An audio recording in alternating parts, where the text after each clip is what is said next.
Madam మాట్లాడతారా? అధ్యక్ష, ధన్యవాదాలు అధ్యక్ష. నేను గత సంవత్సరం సెప్టెంబర్ 3వ తారీఖు నాడు నా ఎమ్మెల్సీ పదవికి రాజీనామా ఇవ్వడం జరిగింది అధ్యక్ష. మీకు తమరికి చైర్మన్ ఫార్మాట్లోనే, హౌస్ ఫార్మాట్లోనే రెసిగ్నేషన్ లెటర్ పంపాను అధ్యక్ష. ఆనాడు మీరు పెద్దలుగా, నా వెల్విషర్గా, అదేవిధంగా మీ యొక్క డ్యూటీ నిర్వర్తిస్తూ మరి ఆవేశపడకండి, కొంచెం ఆలోచించుకోండి, నిర్ణయం తీసుకోండి, మీకు సమయం ఇస్తా అని చెప్పారు అధ్యక్ష. అయితే ఆ తర్వాత పలు సందర్భాల్లో కూడా నేను మీడియా ద్వారా తమరికి విజ్ఞప్తి చేశాను. నేను చాలా కాన్షియస్గా డెసిషన్ తీసుకున్నాను అధ్యక్ష, నా రెసిగ్నేషన్ యాక్సెప్ట్ చేయండి అని. కానీ 4 నెలల సమయంలో కూడా ఆ నిర్ణయం మీరు తీసుకోలేదు అధ్యక్ష. అందుకనే ఇవాళ తమరిని మళ్ళీ సమయం అడిగి ఫ్లోర్లో మాట్లాడి అసలు ఈ నిర్ణయం తీసుకోవడానికి కారణం ఏంది, ప్రజలకు తమరి ద్వారా ఎక్స్ప్లెయిన్ చేయాలన్నటువంటి ఉద్దేశంతో సమయం అడిగాను అధ్యక్ష. తమరు దయతోని సమయం ఇచ్చినందుకు ధన్యవాదాలు తెలియజేస్తా ఉన్నాను అధ్యక్ష. ముందుగా ఈ రాష్ట్రంలో 4 కోట్ల మంది ప్రజలుంటే 40 మంది మనం ఎమ్మెల్సీలో ఉంటాం అధ్యక్ష. పెద్దల సభలో కూర్చోవడం అనేటటువంటిది చాలా పెద్ద గౌరవం. ఇటువంటి గౌరవాన్ని నాకు ఇచ్చినటువంటి బీఆర్ఎస్ పార్టీకి, అట్లానే నిజామాబాద్లో నాకు ఓటు వేసి గెలిపించినటువంటి మా ఎంపీటీసీ, జెడ్పీటీసీ సభ్యులకు ధన్యవాదాలు తెలియజేస్తూనే, నాకు ఇచ్చినటువంటి బాధ్యతను నేను నిర్వహించడానికి అదే బీఆర్ఎస్ పార్టీ నుంచి నాకు అనేకమైనటువంటి కట్టుబాట్లు ఎదురవుతూ ఉన్నాయి. కాబట్టి ఆ పార్టీ ద్వారా సంక్రమించినటువంటి పదవిని పెట్టుకోవడం అన్నది నైతికత కాదు. కాబట్టి ఆ పార్టీ ఇచ్చినటువంటి పదవికి రాజీనామా చేయాలని చెప్పి నిర్ణయం తీసుకున్నాను అధ్యక్ష. దాన్ని తమరు యాక్సెప్ట్ చేయాలని ఫ్లోర్ ఆఫ్ ది హౌస్లో అడుగుతా ఉన్నాను అధ్యక్ష. అదేవిధంగా అధ్యక్ష, తమరికి తెలుసు అధ్యక్ష, నేను గత 20 సంవత్సరాలుగా ప్రజా జీవితంలో ఉన్నటువంటి వ్యక్తిని.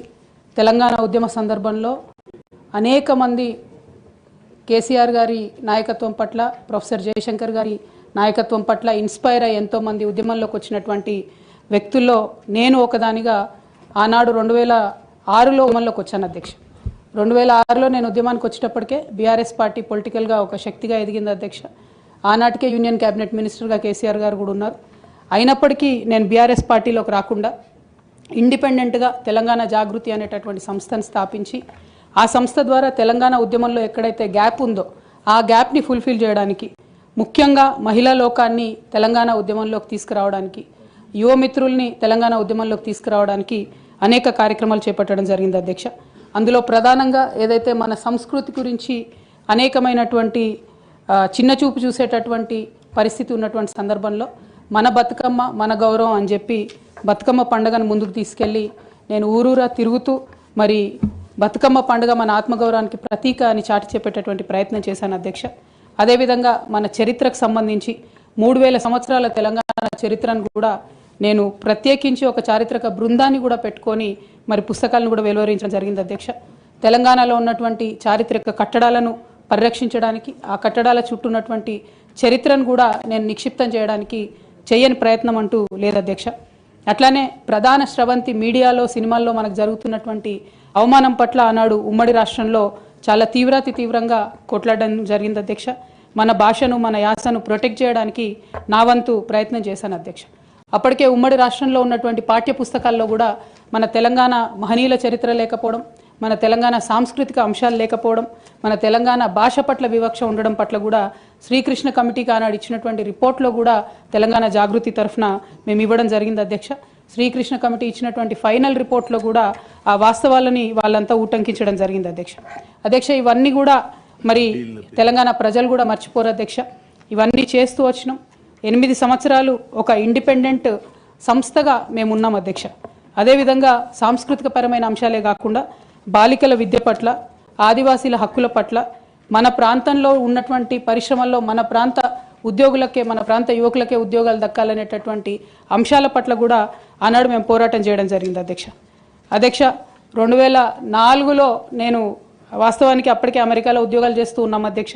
2004 ఆగస్టులో నేను నా పర్సనల్ రీజన్స్ కోసము భారతదేశానికి వచ్చాను అధ్యక్ష.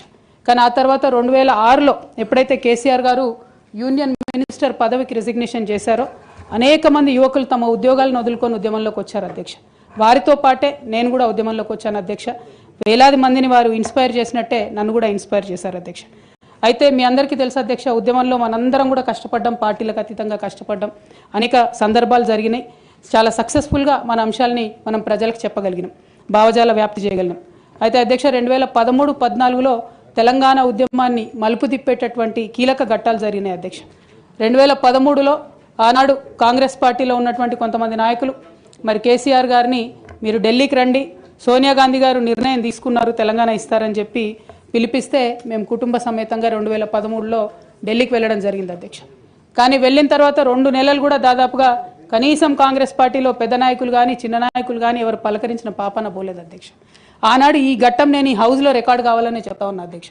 ఎందుకంటే ఇవాళ అనేక మంది తెలంగాణ ఉద్యమంతో సంబంధం ఉన్నవాళ్ళు, లేని వాళ్ళు, కొత్తగా రాజకీయాల్లోకి వస్తున్నటువంటి వాళ్ళు కూడా తెలంగాణ ఉద్యమంలో మీ పాత్ర ఏంటి అని మాట్లాడుతున్నటువంటి సందర్భంలో గల్లీలో కొట్లాడటమే కాదు, ఢిల్లీలో లాబియింగ్లో కూడా నా పాత్ర ఉందని చెప్పడానికే హౌస్లో ఈ మాట చెప్తా ఉన్నాను అధ్యక్ష.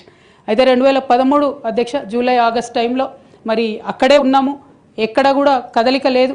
అటువంటి సందర్భంలో ఆనాడు మేడం సోనియా గాంధీ గారు ఎవరైతే ఈ కీలకమైన నిర్ణయం తీసుకోవాలో వారికి సంబంధించి ముఖ్య అనుచరుడుగా ఆస్కర్ ఫెర్నాండెస్ గారు ఉండేవారు అధ్యక్ష. తమరందరికీ తెలిసి ఇప్పుడు లేరు, వారు పెద్దవారు.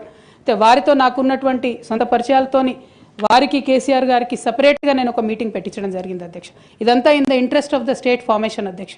ఆ తర్వాత సోనియా గాంధీ గారు ఇంటర్ఫియర్ అయ్యి ఒకటే రోజులో అధ్యక్ష 7 నుంచి 8 సార్లు కమ్యూనికేట్ అయ్యి మాట్లాడి ఆ తర్వాత తెలంగాణ సాధన అనేటటువంటి అంశం ముందుకెళ్ళింది అధ్యక్ష. ఆ విషయం తమరికి కూడా తెలుసు అధ్యక్ష.